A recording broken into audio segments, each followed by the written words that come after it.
siyempre, may pera. Diba nang nakabiyaya ko ng maganda ngayon. Nakarekta kaya ako. Nakarekta ako. Nakarekta ka ngayon. Pare, pulutan ito. Wala na tayong pulutan. Pabili ka mamaya. Ikaw nagaya, dapat ikaw bumili. Wala kami pera ngayon.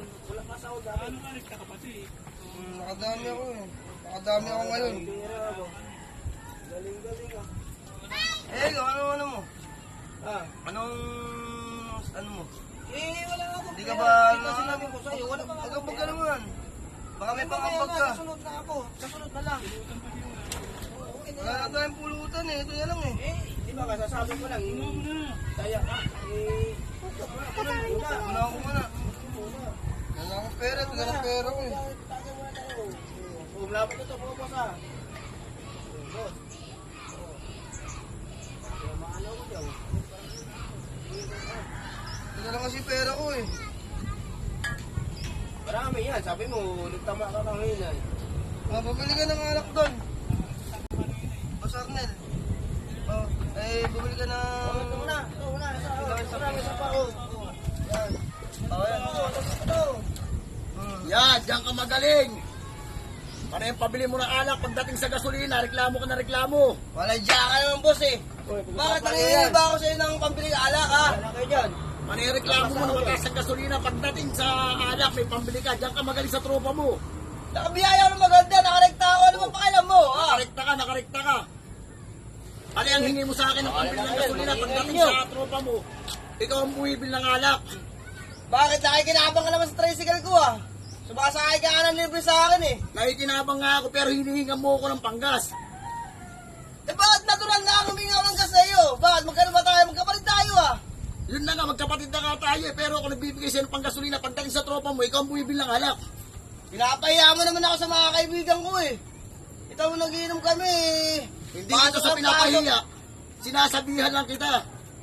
Tarantado tong utol ko ba? Ba't ka ganyan sa akin ha? Nakakasar ka! Nakakasar ka! Ikaw na Pinapahiya mo sinasabihan ako! ko, ikaw na sinasabihan ko. Dahil kasi ako sa akin ka nang hihingi ng panggasolina, pagdating sa mga tropa mo, lagi kang buwibil ng Bakit alak. nakikinabang ka naman sa tricycle ko ah? Yun nga, Nakakalis kita sa trabaho mo! Dahil tinabang nga ako sa tricycle mo, hinahatid mo ko, pero pagdating ng dahin ka ng dahin na mataas ang gasolina. Siyempre naman tumataas na ang gasolina. Ano bang ano mo Dahil ka ha? nang hihingi ng panggasolina, pagdating sa alak, sa mga tropa mo, ang galing-galing mo, nagyayabang ka pang laki-laki ng kinikitan mo. Pagdating sa akin, nang hihingi ka ng panggasolina, ang dahin mo, mahal ang gasolina. Ano ba naman pakialam mo ah? Magkapatid naman tayo ah. Yun na nga, magkapatid na nga tayo, pero sinasabihan lang kita, huwag kang bumili ng alak para sa mga tropa mo.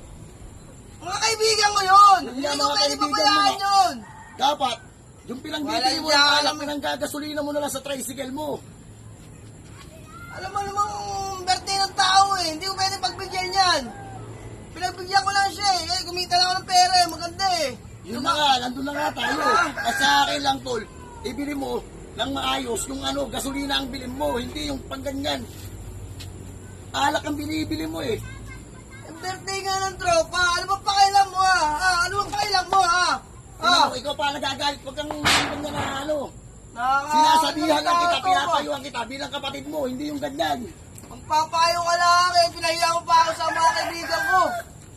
Pinapayuhan kita para sa iyo yun. Hindi para sa akin yun dahil kapatid kita. Walang diya ka.